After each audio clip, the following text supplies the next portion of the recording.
Memang sebenarnya itu kesurupan itu itu pengalaman yang rombongan saya, rombongan budaya saya itu memang punya satu kayak peninggalan yang dari awal khususnya kesenian itu di kampung saya itu kayak topeng. Linulutan lelem hamulati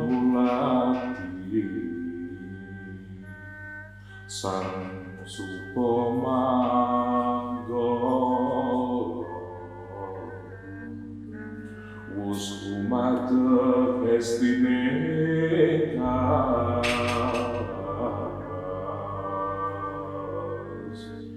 yang mawat mring panti wisuda ngaras mata risang narendra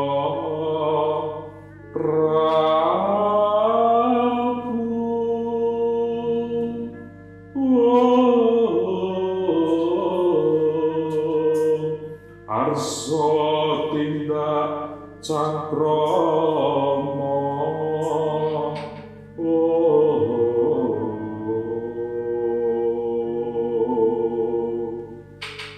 Assalamualaikum warahmatullahi wabarakatuh. Nugroho miwasih wilasaning Gusti ingkang Maha Agung ingkang prasesat hambanyu milih mugi tansah tumedhak lan tumanduk kajiwa kasarira dumateng panjenengan sedaya dalasan kula sumrambah kulawarga waradin sagung dumadi Lestantun Raharjo. Selamat datang di Dua Sisi. Saya Arga Balarama. Pada kesempatan yang berbahagia ini, kita kedatangan salah seorang tamu yang luar biasa, seorang penggerak sosial di bidang budaya, sang master of ceremony, dan juga peranata cara tuin pamedar sabdo, upacara adat dan upacara formal. Maka dari itu, simak terus di Dua Sisi.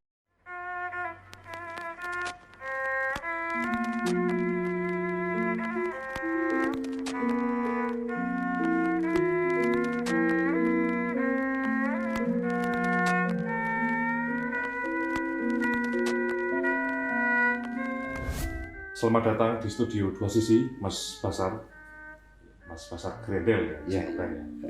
Terima kasih sudah hadir di studio Dua Sisi untuk memberikan pengalaman serta kisah-kisah misteri. Ya, mungkin sebelum memulai, Mas Grendel bisa salam dulu tasawuf. Oh iya, ini mungkin salam aja mungkin. Assalamualaikum warahmatullahi wabarakatuh. Kawilujengan katentreman wiwah rahayon mugi awit wilasaning Gusti ingkang Maha Agung tansah mamayungana ing jiwangga panjenengan sedaya dalasan kula sumrambah keluarga waladin saking tumati. Amin ya rabbal alamin. Luar biasa. Monggo langsung saja. Ini sebelumnya saya mengucapkan terima kasih sudah diberi kesempatan untuk hadir sedikit menceritakan pengalaman saya tentang masalah atau apa yang telah pernah saya alami. Ini kebetulan saya dulu bekerja sebagai penjaga malam. Ini kebetulan saya profesinya dulu untuk menjadi penjaga malam. Awal mula saya menemukan kejadian-kejadian misterius itu memang benar-benar nyata, memang ada itu. Jadi pertama kali saya masuk kerja itu kebetulan sepeda motor saya itu sedang di bengkel. Itu di mana itu? Itu di agak dekat sih sebenarnya dari rumah, cuma sekitar 10 menit jalan kaki. 10 menit jalan kaki. Ini tempatnya kalau saya nggak berani nyebut di Wonosobo ini? Masih di Wonosobo. Ini yang jelas sekitar 10 menit untuk jalan kaki. Nah kebetulan pas pertama saya masuk kerja itu saya masuknya absen itu jam 11 malam. Kebetulan motor saya sedang di bengkel, saya jalan kaki dan tepatnya itu pas hujan. Ketika saya mau berangkat kerja itu hujan. Saya jalan kaki dengan seragam jaga malam saya, sepatu sampai saya kalungkan di leher saya. Sepatu dikalungkan. Saya jalan kaki terus pakai payung itu. Kebetulan dari dulu itu memang jalan sepanjang jalan dari tempat saya, kampung saya ke arah kota itu memang sering terjadi hal-hal yang sangat misterius. Itu banyak titik-titik yang memang di situ dipercaya memang ada penghuninya. Kebetulan pas ada di suatu tanjakan yang itu memang dulu sempat juga itu menurut cerita itu sempat jadi tempat begal. Kalau itu dulu itu sempat jadi tempat begal dan memang jarang sekali orang yang berani jalan malam sendirian lewat situ kalau dulu itu. Nah pas kebetulan saya berangkat kerja, posisinya pas hujan, saya pas posisi di tempat itu, saya memang dari rumah memang biasa, tanpa saya sadari ada suatu pohon bambu itu mas, pohon bambu yang gede-gede itu nek cara basa Jawa ini pring petung. Pring petung itu yang gede-gede itu. Nah, di situ saya tuh mendengar suara orang batuk. Itu memang nyata itu. Saya masih jalan santai. Tapi sampai 3 kali saya tetap nggak kuat mas. Saya tetap lari mas. Saya lari sampai nggak jauh itu ada kampung di situ. Ada kampung. Saya nggak sadar itu saya lari posisi di sini sepatu kerja saya. Nah, itu sudah sampai tempat kerja. Terus kejadian itu saya ceritakan sama teman-teman saya. Memang teman-teman saya banyak juga yang pernah mengalami di tempat itu, mas. Memang banyak sekali yang memang mengalami suara-suara seperti orang batuk itu. Terus singkat cerita, itu saya berangkat lagi udah pakai motor. Nah, masih di jalan itu mas, cuman kita beda titik aja. Ada jalan di tikungan, terus kalau dari arah kota itu berarti masuknya kiri jalan. Itu di situ kan ada kali ya, memang kali itu dipercaya bahwa kali itu memang jalan yang berani main di situ mas. Werit di situ. Itu sering sekali, banyak sekali itu penampakan di situ. Nah kebetulan saya pas berangkat, arah saya dari kampung saya itu pas turun, itu sempat saya melihat seperti ada bayangan itu mas. Nah saya masih pikiran saya biasa gitu aja. Memang saya hal-hal seperti itu awalnya saya memang takut sekali. Setelah saya terbiasa dengan pekerjaan saya, bahwa saya itu memang bergelut di dunia malam lah, intinya itu jaga malam. Saya sempat mau nyerah mas dengan cobaan-cobaan yang seperti itu, sering sekali soalnya. Kadang kayak saya juga pulang jam 12 gitu. Nah itu memang jalan di tempat saya itu memang dipercaya memang sangat horor lah, werit gitu. Nah belum lama ini juga teman saya itu mengalami, dia itu sudah menikah, cuman tinggalnya di tempat ceweknya gitu, di tempat istri. Kebetulan si cowoknya itu sedang main di kampung saya itu. Terus sekitar jam 1 malam dia mau pulang ke tempat istrinya. Itu percaya nggak percaya, di situ langsung di jalan itu juga memang ada penampakan, bahkan itu nyata mas. Itu seperti kayak suster ngesot gitu mas. Sampai berhenti pakai motor, itu sampai terkencing-kencing, bahasa Jawa puyuh lah mas. Puyuh itu memang serius. Sampai dikejar, itu penampakan itu sampai dikejar. Dia masuk ke kayak seperti selokan apa gitu mas. Tapi memang itu bukan hewan mas, bukan binatang atau apa. Itu memang sempet si itu kayak noleh gitu loh mas, seperti noleh, bahkan dia memang sampai kencing. Terus dia kayak orang apa ya mas, nek bahasa Jawa nih singunen ini loh mas, sirap. Kayak nggak sadar diri gitu. Sosoknya seperti apa itu kayak wujudnya? Itu kalau menurutnya itu rambutnya panjang, cuman nggak kelihatan kakinya, dia itu ngesot seperti menyeberang jalan itu loh mas. Nah itu kebetulan dia sempat berhenti di situ berapa menit lah.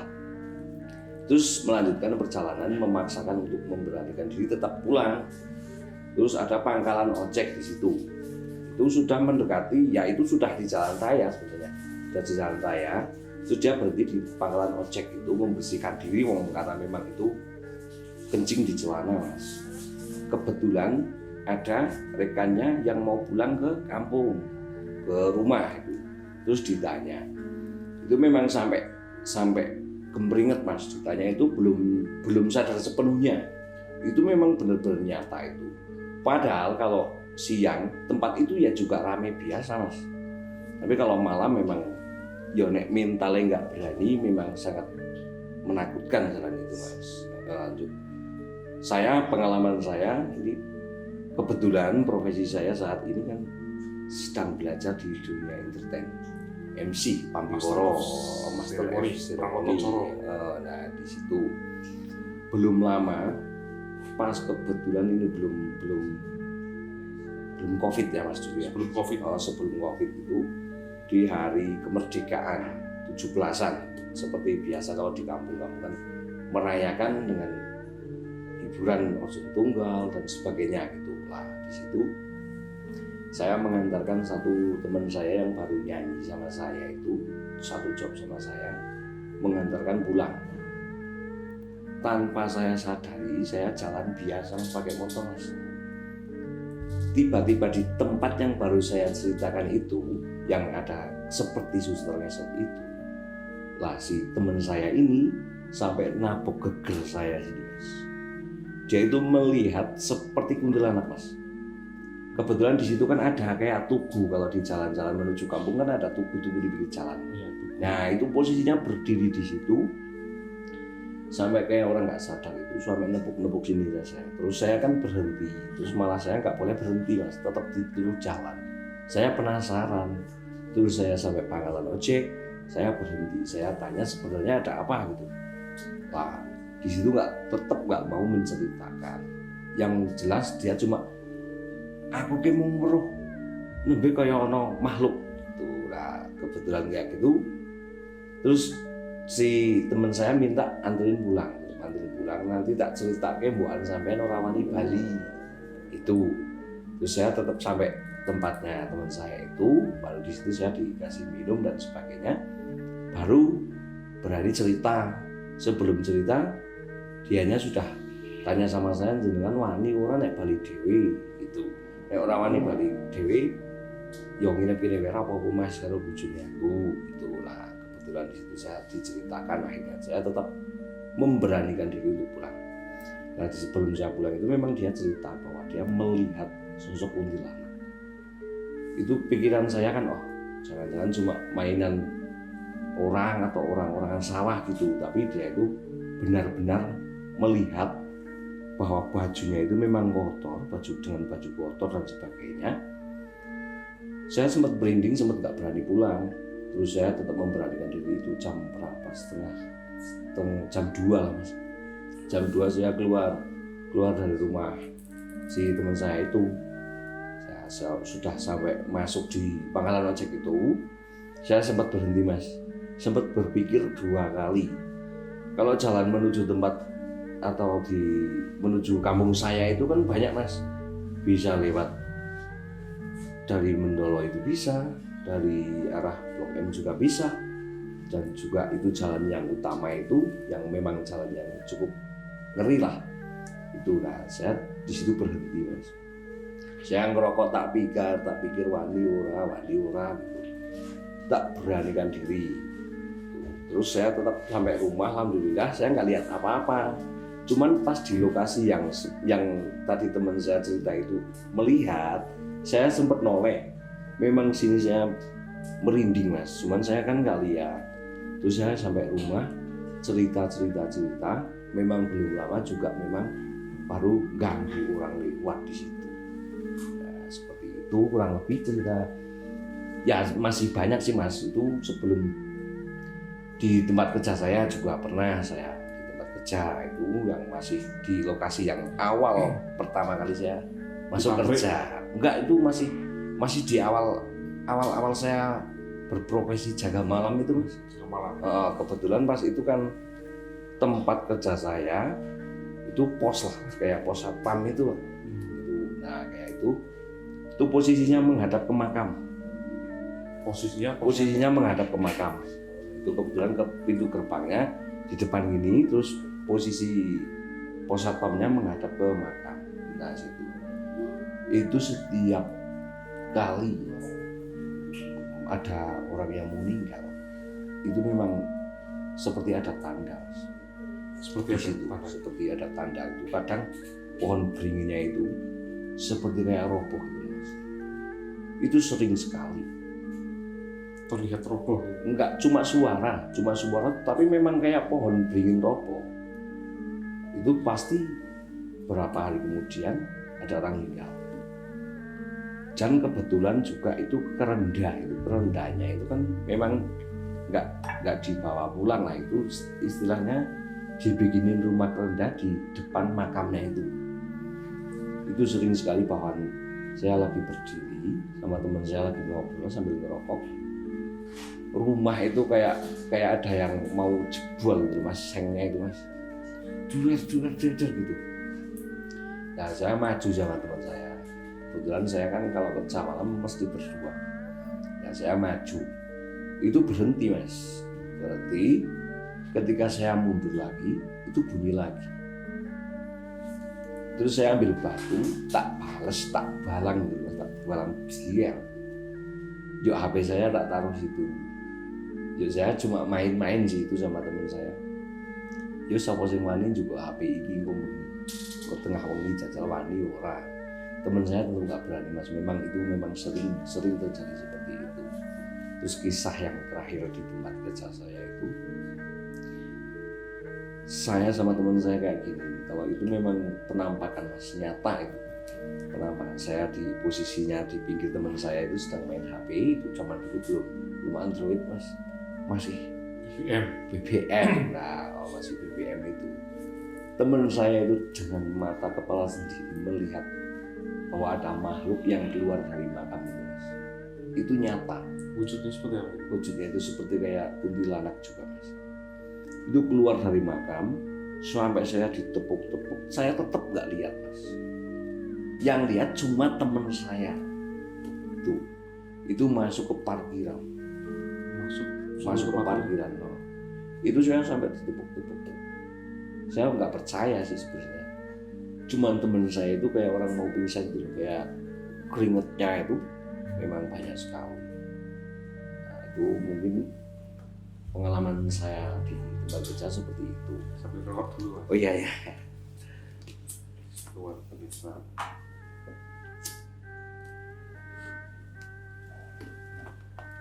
Kemudian nih Mas, dari berbagai kisah, mungkin ada punya cerita terkait tragedi di pabrik atau di mana, mungkin bisa diceritakan.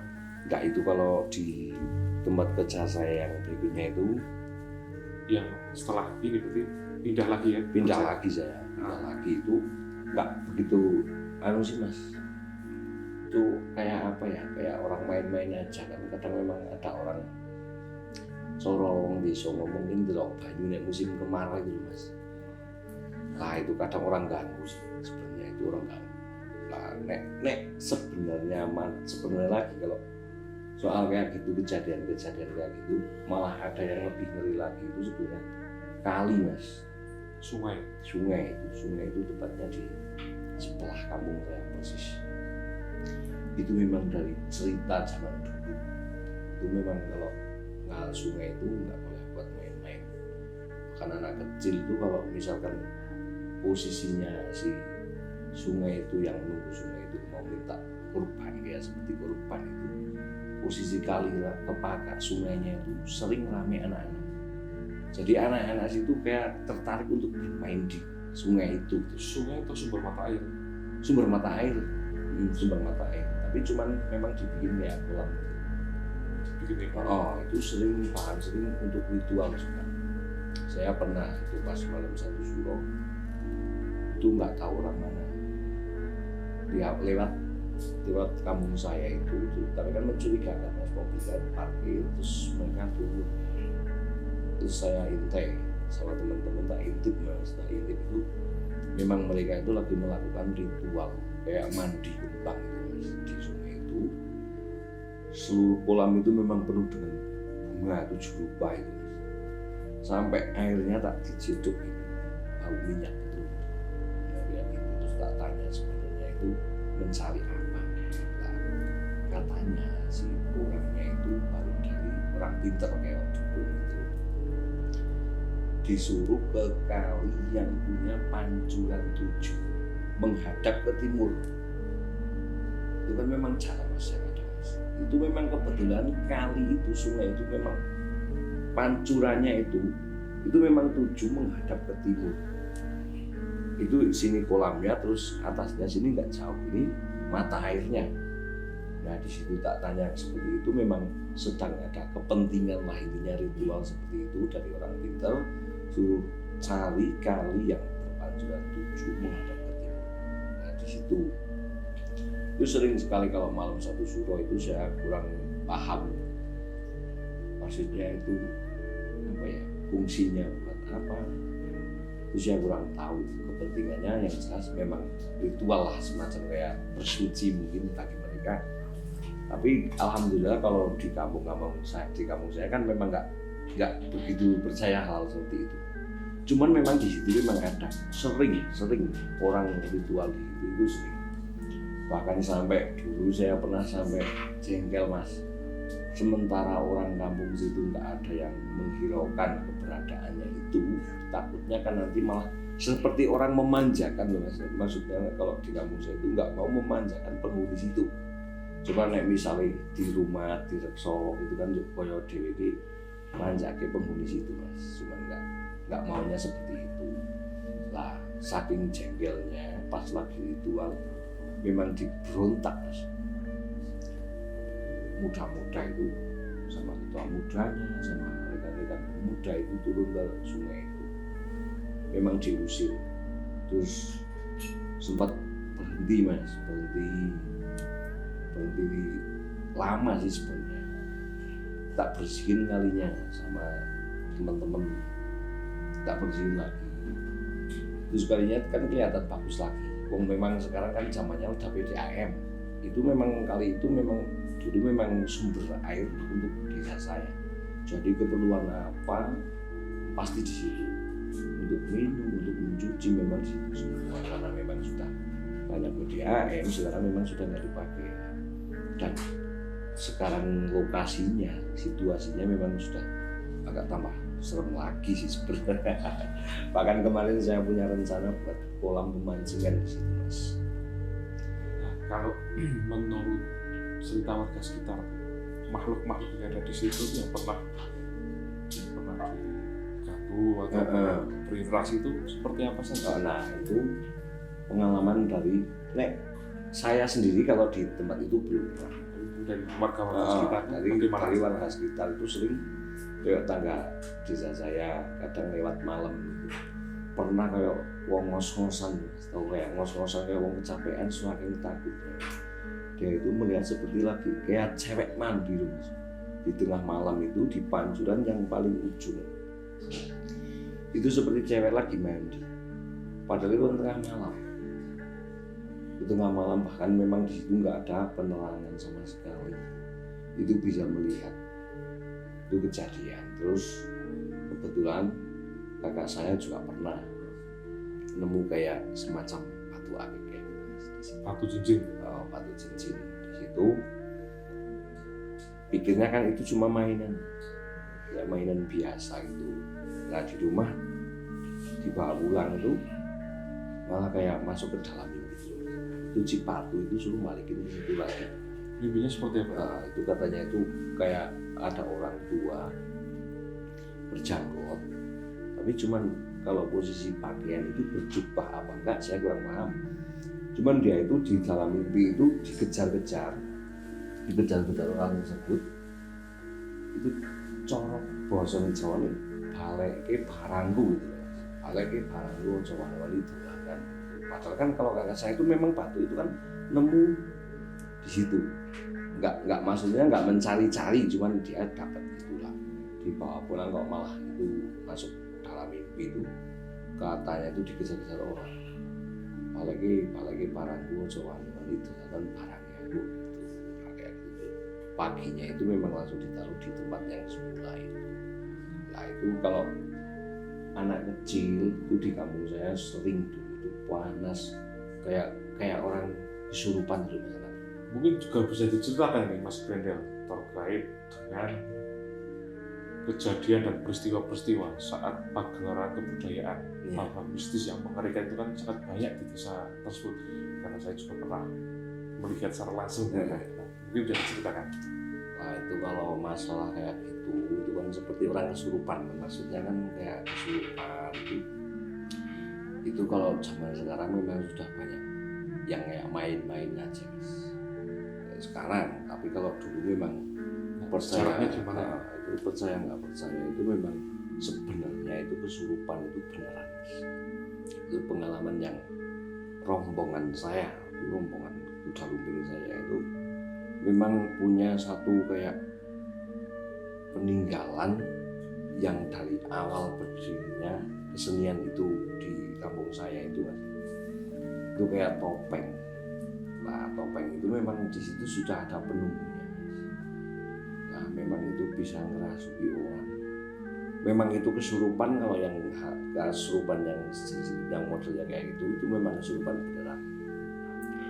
Itu topengnya itu nggak ada gigitannya itu mas. Kan kalau topeng itu digigit, cuman dia nggak ada gigitannya. Setiap dikasih gigitan itu lepas.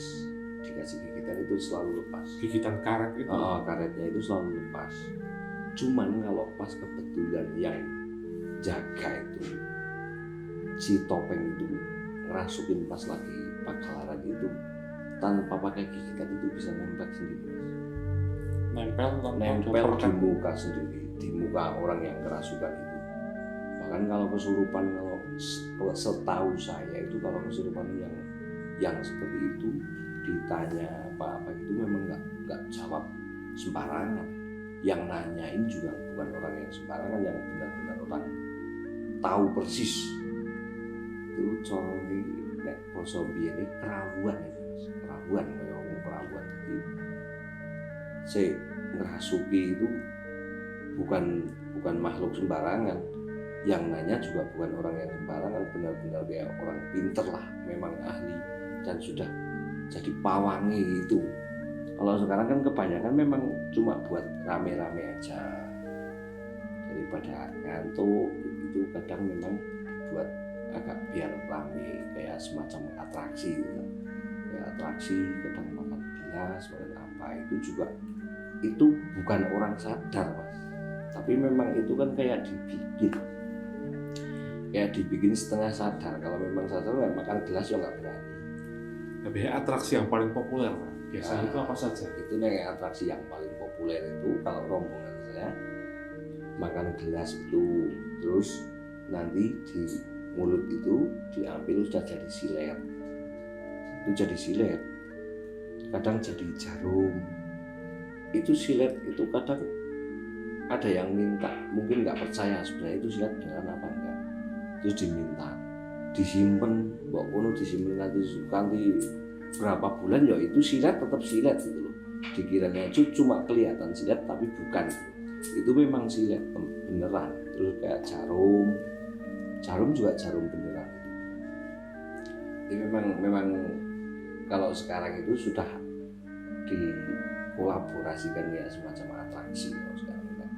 Kalau memang kesurupan, kejadian-kejadian yang mistis-mistis itu memang ada, cuman sekarang kan kadang banyak anak-anak muda yang ingin lenggeri gini pengen ujuk bolehan gitu aja sih. Kalau dulu memang sepengetahuan saya, kalau ngertinya saya kayak kesurupan ya yang sudah saya katakan itu tadi, si nakoni itu bukan orang sembarangan, memang benar-benar pawangnya kayak gitu. Makanya kadang mungkin sampai sekarang masih ada yang pakai juga.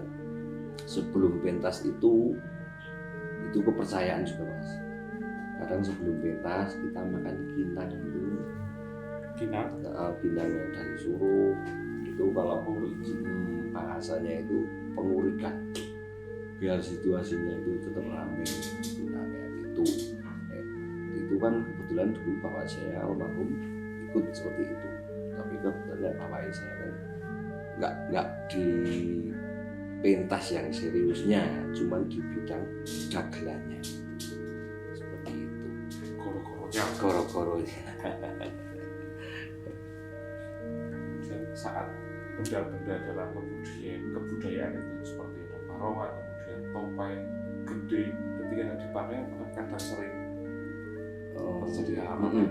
Itu pasti kalau memang itu kesenian sudah berjalan, terus memang sudah itu kan, kalau sebelum pentas kan kadang kan sesepuhnya itu kan kayak bakar minyak, itu kan juga maksudnya itu bukan apa-apa Mas, cuman kita itu bermaksud menolak makhluk-makhluk yang kemungkinan itu mengganggu di pentas itu gitu loh. Kita cuma sebenarnya itu kayak semacam mengusir gitu loh Mas, bukan kita mengundang sebenarnya. Kalau menurut saya itu cuma kita itu kadang salah tompo Mas. Kayak menurut saya itu kayak mengusir biar pentasnya nanti itu lancar gitu. Kayak buang makhluk-makhluk halus gitu. Nah, kalau benda-benda yang sudah dipakai di situ itu, kalau saya ngerti saya itu yang sering kalau memang sudah tidak dipakai, lagi nggak dipakai, terus kebetulan malam Jumat Kliwon atau malam Selasa Kliwon itu kadang kan memang kita pakai kayak kembang pore itu Mas, kembang pore, kemenyan itu setiap malam Jumat Kliwon, Selasa Kliwon. Nah kalau memang sudah waktunya dikasih, kok nggak dikasih, itu memang cerita dari sesepuhnya rombongan saya itu sering nggak. Itu memang benar bisa bunyi sendiri, barongan itu bisa bunyi sendiri. Itu kan kadang kan barongan itu kan satu rombongan kan nggak cuma satu Mas, ada yang punya 2, ada yang punya 3. Itu pasti di antara barongan itu 1 sampai 2 itu pasti ada yang maksudnya itu kayak disepuh di situ. Itu seperti itu, memang hal-hal kayak gitu memang ada, jelas ada. Kalau saya percaya hal-hal kayak gitu memang ada, cuman kita bagaimana kita itu menyikapinya kayak gitu. Luar biasa Mas Hasan, ceritanya juga sangat menarik. Ya, terima kasih, tetap semangat untuk Mas Hasan, tetap uri-uri kebudayaan Jawa. Ngerbakake. Nggih, kalau bosone saya gitu, kita minoritas di negeri sendiri. Budaya kita kan semakin lama memang kayak terus zaman, sampai kita itu memunculkan bahasa minoritas di negeri sendiri, sangat disayangkan sekali. Intinya tetap semangat, dan mungkin ada pesan dan kesan atau dua sisi real ini sendiri. Oh iya, ini sebelum ke dua sisi ini saya cuma berpesan untuk ini para pecinta atau maksudnya itu penikmat atau yang suka nonton di YouTube dua sisi ini terkait masalah hal-hal misteri kayak gitu, jangan pernah kita itu menyepelekan. Itu memang benar-benar ada, itu memang ada. Jadi tidak cara bosannya ya ojo mual, itu memang ada. Kebetulan aja panjenengan yang mungkin nggak percaya itu belum pernah ngalami gitu aja. Ini kalau untuk dua sisinya, channelnya apa ya Mas? Dua sisi real. Ini pesan saya, tetap berkarya, mudah-mudahan menjadi tolak ukur untuk generasi muda di Wonosobo ini khususnya, menjadikan channel yang terbaik, menyajikan yang terbaik, yang positif ini agar bisa menjadi tolak ukur generasi kita di Wonosobo khususnya dan umumnya seluruh Indonesia. Kayak gitu aja. Sebelum akhir ini mungkin bisa diberikan salam rahayunya sebagai salam penutup. Itu saya belum Terima kasih sekali Mas Hasan iya, sudah hadir di studio Dua Sisi. Nanti lain waktu kita bisa sambung silaturahmi lagi. Siap. Terima kasih. Ya, begitulah kisah dari beliau Mas Grendel selaku narasumber pada kali ini. Pada intinya mencintai misteri, menggali misteri, serta menganalisa alam gaib. Tidak bisa kita menggunakan perspektif pribadi, tetapi disinilah banyak arti, banyak pintu, dan juga tidak akan habis tergerus oleh memori. Sekian dari saya, Arga Balarama, dan tetap di dua sisi. Dan untuk teman-temanku yang memiliki kisah-kisah horor, kisah-kisah gaib, kisah tragedi, bahkan histori yang mengerikan, jangan lupa DM dan hubungi kontak yang tertera di bawah ini. Cukup sekian, kepada Ilahi Robbi saya mohon ampun. Wallahul muwaffiq ila aqwamit thoriq. Wassalamualaikum warahmatullahi wabarakatuh.